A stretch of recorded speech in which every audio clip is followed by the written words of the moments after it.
ಮೈಸೂರು ಜಿಲ್ಲೆಯನ್ನು ಮಾದರಿ ಜಿಲ್ಲೆ ಮಾಡುವ ಉದ್ದೇಶದಿಂದ ಮುಖ್ಯಮಂತ್ರಿ ಸಿದ್ದರಾಮಯ್ಯ ಹಾಗೂ ಸಚಿವ ಡಾಕ್ಟರ್ ಎಚ್.ಸಿ. ಮಹದೇವಪ್ಪ ಸಾಕಷ್ಟು ಅನುದಾನ ನೀಡಿದ್ದಾರೆ.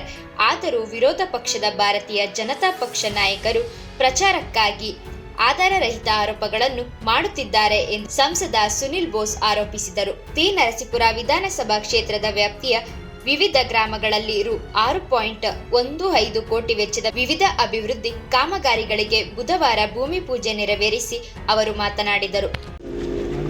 ಈ ಘಟನೆ ನಡಿಬಾರ್ದಿತ್ತು. ಯಾವತ್ತೂ ಕೂಡ ನಮ್ಮ ಕ್ಷೇತ್ರ ನರಸೀಪುರ ಕ್ಷೇತ್ರದಲ್ಲಿ ಆನೆ ನದಿ ಮೊದಲನೇ ಘಟನೆ ನಡೀತಾ ಇರೋದು ಎಲ್ಲ ನಮಗೆ ಗೊತ್ತಿರೋ ಪ್ರಕಾರ ಅದು ಆ ಕಡೆ ಶಿವನಸಮುದ್ರ ಈ ಕಡೆ ಇದೆಲ್ಲ ಮಂಡ್ಯ ರೈತರು ಅಲ್ಲಿಂದ ಹಂಗೆ ಬಂದಿರೋಂಥ ಬಟ್ ಒಂದು ಕೆಟ್ಟ ಘಟನೆ ಮುಂದೆ ಆಗದೇ ರೀತಿ ನಾನು ಕೂಡ ACM ಬಗ್ಗೆ ಮಾತಾಡಿದ್ದೀನಿ, DF ಕಳಿಸಿದ್ದೆ.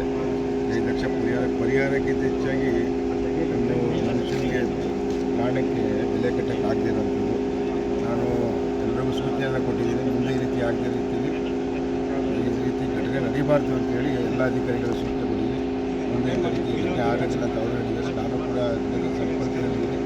ಆದರೆ ನಾನು ಏನಂತ ಹೇಳ್ಬೋದು ಅಂದರೆ ಅವ್ರ ಕುಟುಂಬಕ್ಕೆ ಒಂದು ಘಟನೆಯಿಂದ ಆಗೋಂಥ ನೋವು ತೋರಿಸೋದ ಶಕ್ತಿ ಭಗವಂತ ಸರ್ಕಾರದ ಫಸ್ಟ್ ಇದರಲ್ಲಿ 5 ಲಕ್ಷ ಕೊಟ್ಟಿದ್ದಾರೆ. ಪೋಸ್ಟ್ಮಾರ್ಟಮ್ PM ಆದಮೇಲೆ ಅದಾದಮೇಲೆ 15 ಲಕ್ಷವನ್ನು ಕೊಡ್ತಾರೆ. ಏನಾದರೂ ನಾನು ಹೋಗಿ ನಾಳೆ ಭೇಟಿ ಕೊಡ್ತೀನಿ. ಅವರ ಕುಟುಂಬದ ಹತ್ರ ಮಾತಾಡಿ ಚರ್ಚೆ ಮಾಡಿ ಏನಾದ್ರು ಅವಕಾಶ ಇದೆ ಅವ್ರ ಮನೇಲಿ ಯಾರು ಉದ್ಯೋಗ ಕೊಡಿಸೋಂಥ ಕೆಲಸವನ್ನು ಮಾಡಿ